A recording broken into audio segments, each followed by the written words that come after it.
Hi hello नमस्कार, स्वागत आहे तुमचं माझ्या मराठी कथा या यूट्यूब चॅनलमध्ये।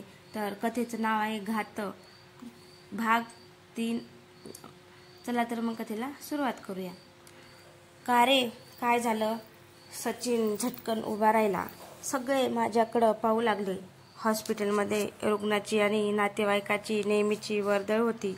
आमचा 8-10 जणांचा ग्रुप एकदम आत शिरला। मॅडम, रिसेप्शनिस्ट काउंटरवर उभ्या मुलीला सचिनने पेशंटचं नाव सांगितलं। दुसरा मजला तेवढं ऐकताच सर्व पायऱ्या चढून वर आलो। समोरच्या लाकडी बाकावर तिची बहीण आईच्या कुशीत डोकं खुपसून रडत होती, तर आई सुन्न झाल्यासारखी शून्यात पाहत होती, पण अश्रू मात्र एकसारखे वाहत होते। तिचे वडील डॉक्टरांना विनवण्या करून आपल्या मुलीचा जीव वाचवा म्हणून पाय मोकळून रडत होते। आम्ही मित्र पुढे गेले तसे त्यांना जास्तीच गहिवरून आलं। त्यांना धीर देत आयसीयूच्या काचेतून आत पाहिलं तर ती बेहोश अवस्थेत होती आणि तरीही तिचे अश्रू तिच्या गालावरून ओघळत होते। तिला पाहून वर्षाला तर हुंदकाच आला। खूप प्रश्न माझ्या मनात होते आणि त्या प्रत्येक प्रश्नाचे उत्तर फक्त तीच देऊ शकत होती। आम्ही सगळे तिचा जीव वाचवावा यासाठी देवाचा धावा करत होतो। डॉक्टर रूममधून बाहेर येत म्हणाले, विष पूर्ण शरीरात पसरलंय, येत्या 48 तासात काही होऊ शकत नाही। तिच्या मनावर एक भयंकर दडपण आहे, म्हणूनच तिनं विष खाल्लं असणार। तिचं मन हलकं व्हायला हवं। आम्ही समजून गेलो होतो तिनं असं का केलं आणि तिच्या आई बाबांना धीर देत तिथून बाहेर पडलो। कॉलेजमधील त्या मुलांकडून समजले सत्य राहून राहून मन विचलित करत होते। मनात विचाराचं काऊर माजलेलं एक भयान सत्य राक्षसी जबडा पसरून उभं राहत होतं आणि पुढं काय वाढून ठेवलं हे विचार करण्याची धाडस होईना। तोच मोबाईलच्या रिंगचा आवाज आला। वर्षा होती। बोल ना, उदासवाने आवाजात मी म्हटलं। ती शुद्धीवर आली आहे आणि तुझ्यासोबत बोलायचं आहे। क्षणाचाही विलंब न करता कॉलेजमधून वर्षाला घेऊन तसाच हॉस्पिटलमध्ये गेलो। ती शुद्धीवर आली होती, पण कोणाशीच बोलत नव्हती। भीतीपोटी ती आई वडिलांशी काहीच बोलली नव्हती। तिच्या वडिलांनी आम्हाला आत जाण्यास खुणावलं। आत जातच वर्षाने तिचा हात आपल्या हाती घेतला आणि म्हणाली, सुहानी। हळूवारपणे तिनं डोळे उघडले। आम्हाला पाहता तिच्या डोळ्यातून गळगळ पाणी येऊ लागलं। मला पाहत आपले हात जोडत म्हणाली, प्लीज मला माफ करशील का रे? खूप त्रास दिला मी तुला। खरी मैत्री आणि खरं प्रेम नाही ओळखता आलं मला। माझे डोळे पाणावले। पुढे जात तिचा हात आपल्या हाती घेत तिला थोडं धीर दिली। तशी ती पुढे म्हणाली, खूप प्रेम करतोस ना रे गायत्रीवर? पाणावलेल्या डोळ्यांनी मी मान हलवत म्हणालो, हो, खूप शब्दात नाही सांगता येणार इतकं माहिती आहे मला, पण त्या राक्षसांनी आमचं आयुष्य उद्ध्वस्त करून टाकलं रे। बोलता बोलता ती हुंदके देत होती। जे घडलं यात तुमची चूक नाही। पोलीस त्यांना नाही सोडणार। मी गायत्रीला जशी असेल तशी स्वीकारेन, पण प्लीज सांग कुठं आहे ती? मी तिच्यासोबत खूप दूर निघून जाईल, या वाईट जगापासून खूप दूर। आणि जर मी तिला आवडत नसलो तरी पण फक्त एकदा तिला भेटायचं आहे ग। माझे शब्दही अडखळत होते। बोलता बोलता मला गहिवरून आलं। वर्षाने माझ्या खांद्यावर हात ठेवला। तशी सुहानी पुढे म्हणाली, तिचाही खूप जीव होता तुझ्यावर, पण सगळं माझ्यामुळे संपलं रे। तिनं खूप सहन केलेलं। लहानपणापासून आधी आईच्या प्रेमाला पोरकी झाली, मग वडीलही गेले। सावत्राईनं खूप त्रास दिलेला। अक्षरशः जगही नकोसं झालं म्हणायची, पण तू भेटल्यावर ती खऱ्या अर्थानं जगू लागली। काही झालं तरी तुला गमवायचं नव्हतं तिला। खूप स्वप्न पाहायची तुझ्यासोबतच्या भावी आयुष्याची। मला तिच्या बोलण्याचा अर्थ समजत नव्हता। गेली रे ती आपल्याला सोडून, हे जग कायमचं सोडून गेली, संपली ती, काळीच फाडून टाकणारे। सुहानीचे शब्द ऐकताच मी कोसळलो। कोणीतरी शरीरातील प्राण काढून घ्यावं असं वाटलं। डोळ्यात पाणी कधी ओघळू लागलं तेही समजलं नाही। संजू, कॉलेज सुरू व्हायच्या आतल्या दिवशी माझा बर्थडे होता रे। माझी बेस्ट फ्रेंड गायत्री सोबत करायचा होता, म्हणून तिला आधीच माझ्या घरी यायला सांगितलं होतं। माझा बॉयफ्रेंड उमेश मला भेटायला बोलवले आणि सोबत तिलाही घेऊन यायला सांगितलं। सोबत गायत्री आहे हे त्यांना माहीतच होतं। आमचा ब्रेकअप झालेला म्हणून मी नकार दिला तसा माझा चोरून बनवलेला एमएस मला व्हॉट्सअपवर पाठवला। त्यावेळी संपलं रे मी। ती एमएस पाहताच आयुष्य संपलं असं वाटलं। तिला भरून आलं होतं। तिच्या शेजारी बसून तिचा हात हातात घट्ट धरला होता। वर्षा सुन्न मनाने सगळं ऐकत होती।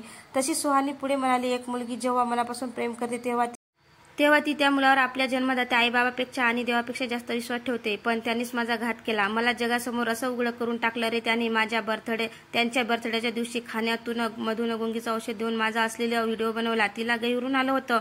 आम्ही मुली किती मॉडर्न तरी मनाने हळव्याच राहतो। तिचे शब्द ऐकून मन सुन्न झालं होतं आणि भरून आलं होतं, पण तसंच तिचं बोलणं ऐकू लागलो। बाजूच्या उघड्या खिडकीकडे पाहत ती नजर चोरून बोलत होती। माझ्या नाईलाज झाला। गायत्रीला खोटं सांगून सोबत घेतलं। आम्ही माझ्या गाडीवरून त्यांनी बोलवलेल्या जागेवर गेलो। सायंकाळ होतं। चाललेली सूर्य केव्हाचा अस्ताल गेलेला, ढगावर सायंकाळच्या तांबूस छटा पसरलेला. रस्ता तसा सुनसानच होता. उमेश एकटा दिसला. जिथे उमेशचा खून झाला होता तिथे त्यानं आम्हाला बोलावलं होतं. गायत्री रस्त्याच्या गाडी शेजारी उभी राहिली. मी तिच्या जवळ गेले तसा माझ्या हातात हात घालून तो आत जंगलात नेऊ लागला. मी त्याला SMS काढून डिलीट करून टाक म्हणून विनवण्या करू लागले. खूप रडले रे, त्याच्यासमोर हात जोडले, पायावर डोकं ठेवलं रे, पण त्याला नाही द्या आली माझी. इतक्या तिथेच लपून बसलेले त्याचे ते मित्र बाहेर आले. बोलता बोलता तिला हुंदका आवरेनासा झाला. आम्ही दोघी शांतपणे तिचं बोलणं ऐकत होतो. तशी ती पुढे म्हणाली, तिथला प्रत्येक जण आपापल्या मोबाईलवर कधी तो व्हिडिओ पाहायचे तर कधी एका वासतेने भरलेल्या नजरेने मला पाहायचे. आपलं अंग चोरून मी खाली मान घातलं. हुंदके देत रडत होते. त्यांच्या नजरा पाहून अंगावर कपडे असूनही नसल्यासारखे वाटत होते. माझं तर सर्वस्व हरवून गेलं होतं रे. बोलता बोलता सुहानी हुंदके देत ढसाढसा रडू लागली. त्या दिवशी व्हिडिओची भीती दाखवून तिथल्या प्रत्येकानं माझ्यावर बलात्कार केला. प्रत्येकानं हवं तसं मला चुरगाळून टाकलं. यात ते बी रडत होते. तसं माझा आवाज ऐकून गायत्री आत आली. काळजावर दगड ठेवून सगळं ऐकत होतो. सुहानीच्या डोळ्यातून एकसारखं पाणी येत होतं. तिचे शब्दही थरथरत होते. माझी अवस्था बघून गायत्रीच्या सर्व अंगावर सरकन काटा आला. मी ओरडले, गायत्री पळून जा इथून, पण गायत्री सुन्न झाली होती. तिनं तिथलीच एक काडी उचलली आणि त्यांना मारून मला सोडवण्याचा केविलवाने प्रयत्न करू लागली, पण नराधमाने तिच्यावर झडप घातली. मी त्याच्या पुढे हात जोडले रे, तुझ्या गायत्रीला सोडवण्यासाठी, पण नाही द्या आली कोणालाच. त्यांनी तिला लाथा बुक्क्यांनी मारलं रे. तिचा प्रत्येक शब्द अंगावर शहारा आणत होता, तर भीतीने अचानक ती शहारून जायची. पण तिचं यातनांनी भरलेले शब्द पुन्हा बाहेर पडू लागले. एकाने व्हिडिओ रेकॉर्डिंग चालू केलं आणि बाकीचे तिला उघडं करत तिचा देह चुरगळून टाकत होते. वेदनेने कळवळ ती पडून होती. प्रत्येक जण आपली वासना शमवून बाजूला व्हायचं. सगळ्यांची वासना शांत झाली तशी तिच्या उघड्या देहाची पुन्हा रेकॉर्डिंग करू लागले. पण कपडे सावरत रडत ती म्हणाली, काही करा, पण मी तुमच्यापैकी कोणाला सोडणार नाही. पोलिसांना सर्व सांगणार. रडत हुंदके देत ती जणू त्याच्या चेतावणी देत होती. तसा प्रत्येक जण एकमेकाकडे पाहू लागला. त्यात उमेश रागाने वेडा झाला. गायत्रीला 4 शिव्या हसडत पुढे सरसावला. जोरजोरात तिच्या कानपट्टात लगावल्या. मी पुढं जात त्याच्यासमोर हात जोडू लागले, पण मला बाजूला ढकलून लावलं. आपल्या खिशातून लोखंडी पट्टीसारखी वस्तू बाहेर काढत गायत्रीकडे पाहिलं. तिच्या अंगात उभं राहायचं ताकद उरली नव्हती. विस्कटलेल्या केसात जमिनीवरची माती, पालापाचोळा चिकटून बसलेल्या चिंधड्या झालेल्या अंगावरची कपडे, रक्त धुळीनं माखलेली तिच्या गळ्याचा गच्च पकडत आपल्या मित्राकडे पाहत उमेश म्हणाला, शेवटचा राऊंड कोण करणार काय रे? तसा एकजण म्हणाला, शेवटचा का रे? कारण इथून पुढे ही सुहानी सारखी हवी तेव्हा चघळायला मिळणार नाही. हातातली पट्टी गायत्रीसमोर धरत त्यानं त्या पट्टीवरचं बटन दाबत तसं चटकन धारदार चाकूचं लकलक पात बाहेर आलं. पोलिसात जाणार एवढे शब्द उमेशच्या तोंडातून बाहेर पडले आणि खसकन चाकू तिच्या पोटात आरपार घुसवला. हे पाहून माझे हातपायच गळून पडले. गायत्री जीवाच्या आकांताने वेदनेने तळमळत होती. उमेश मात्र एकापाठोपाठ एक असे वार करत राहिला. सगळं शांतपणे ऐकत होतो, पण मनात लावा उसळत होता. तशी ती पुढे म्हणाली, गायत्री सत्ताड उघड्या डोळ्यांनी ती प्रत्येकाला पाहत कधी गतप्राण झाली हेच कळलं नाही. तिला मारून त्यांनी तिथेच एका झाडाखाली गड्डा खडून पुरून टाकले आणि मलाही असेच मारण्याची धमकी देऊन सोडून दिले. त्या रात्री घरी परतले आणि कॉलेजला आलेच नाही. पण ते एवढ्यावरच थांबवले नाही. चैनीला पैसे कमी पडले की SMची धमकी देऊन माझं शरीर विकायला सुरुवात केली. मला त्यांनी वैश्या बनवून टाकलं होतं रे. सुहानी हुंदके देऊन रडत होती. तिची अवस्था समजून घेण्यापलीकडे होती. गायत्रीची सुटका झाली, पण मी रोज मरण यातना भोगत राहिले. त्यांच्यातले तिघे मेले बरं वाटलं, पण त्या दोघांनी काल माझ्या छोट्या बहिणीला सोबत आणायला सांगितलं. तसा माझा नाईलाज झाला. हे आयुष्याचं संपवून नरकातून मुक्त व्हायचं ठरवलं. पण त्या नराधमांमध्ये फक्त माझाच नाही, आपल्या कॉलेजमध्ये आणखी मुलीचे SMS बनवले होते. तिचं बोलणं ऐकून तर माझं सर्वस्व हरवून गेल्यासारखं वाटलं. डोळ्यातून गळागळा पाणी येत होतं. मनाला असाही यातना होत होत्या. एक क्षण वाटलं की छाती फाडून काळीच काढावं आणि दूर कुठेही फेकून द्यावं. काय उपयोग होता त्याचा? माझी गायत्री किती निरागस, किती हळवी होती. तिचं हसणं बोलणं सारं काही संपलं होतं. सावत्राईनंही छळ मांडलेला, पण सहन करत होती. कुणाला न सांगता कुठतरी प्रेमाचा ओलावा भेटू लागला होता. पण नशिबानं तोही हिरावून घेतला तिच्याकडून. खूप खूप रडावंसं वाटत होतं. फक्त एकदा तिला घट्ट मिठी मारून मनातलं सारं दुःख बाहेर काढावंसं वाटत होतं. मला अश्रू अनावर झालेले. मनात म्हटलं, गायत्री खूप सहन केलंस ग तू, पण तुझा अभिमान वाटतोय. त्या राक्षसांना संपवलंस. तुझ्यावर प्रेम केलं ते क्षण आयुष्यभर मनात राहतील. इतक्यात बाहेर कसला तरी गोंधळ उडवल्यासारखा जाणवला. कुणीतरी आत येण्यासाठी विनवणी करत होतं. काही काळाच्या आत तो मुलगा आत आला. त्याला पाहून सुहानी भीतीने शहारली आणि माझा हात घट्ट पकडला.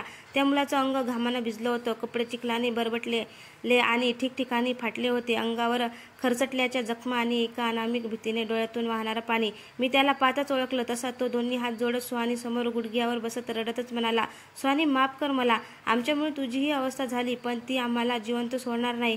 मला थोडं आश्चर्य वाटलं. तसा तो पुढे बोलू लागला, तिनं आधी विशालला, मग उमेशला, अनिकेतला संपवलं आणि परवा तुम्ही पोलिसांच्या स्वाधीन केलेला माझा मित्र दीपक.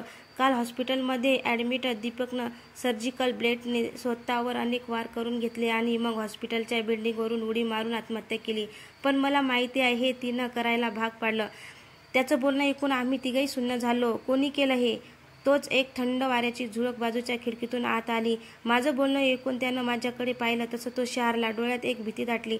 तसंच हात जोडत तो रडू लागला, गायत्री माफ कर मला. पुन्हा कुठल्याच मुलीच्या इज्जतीशी खेळणार नाही. मला काही समजत नव्हतं. तो माझ्याकडे बोलून का बोलतोय? तसा तो पुन्हा बोलू लागला, संजू ती तुझ्या जवळच आहे गायत्री. आम्ही तिघेही मग्न पाहता एकमेकाकडे प्रश्नार्थी नजरेने पाहिलं. तसं तो ओरडला, प्लीज मला जिवंत सोड. आणि क्षणात त्याच्या चेहऱ्यावरील भाव बदलले. अचानक त्याचा चेहरा रागीट झाला. डोळ्यातून जणू लाल रक्तच. त्यांचं हे भयान रूप पाहिलं तशी माझ्या मागे उभी वर्षा किंचाळली. तिचा आवाज ऐकून बाहेर उभे डॉक्टर नर्स धावतच आत आले. काही समजायच्या आत त्याने टेबलवरची कात्री उचलली आणि खसाखस स्वतःच्या पोटात घुसवली. तसे आम्ही सर्व थक्क झालो. तो रडत ओरडत स्वतःला वाचवण्यासाठी विनवणी करत होता आणि दुसऱ्या क्षणी ती कात्री एकसारखी पोटात घुसवून घेऊ लागला. ते दृश्य पाहून त्याला पकडायला कंपाऊंडर आणि वार्ड बॉय धावले, पण तो मागे धावत सुटला आणि खिडकीची काच फोडून 3ऱ्या मजल्यावरून खाली उडी मारली. पडताना त्याच्या शरीरातून एक पांढरट आकृती बाहेर पडली आणि थंड वाऱ्याची झुळूक बाजूच्या खिडकीतून आत आली. तसा अंगावर काटा आला. पण हा स्पर्श माझ्यासाठी नवा नव्हता. साहेब, एका मुलानं वेड्याच्या भरात हॉस्पिटलच्या खिडकीतून उडी मारून आत्महत्या केली. हो, लवकर या. डॉक्टर फोनवर बोलत होते. वैज्ञानिक दृष्टिकोनातून डॉक्टर मिळून त्यांच्या आत्महत्येचं विश्लेषण करत होते. असे काही जड शब्द त्यांच्या तोंडातून बाहेर पडत होते. वर्षाने सुहानीचा हात तसाच घट्ट पकडून धरत म्हणाली, तिचा बदला पूर्ण केला आणि तू स्वतःला एकटं समजू नको. आम्ही आहोत ना. तिचा निरोप घेऊन अश्रू लपवतच बाहेर पडलो.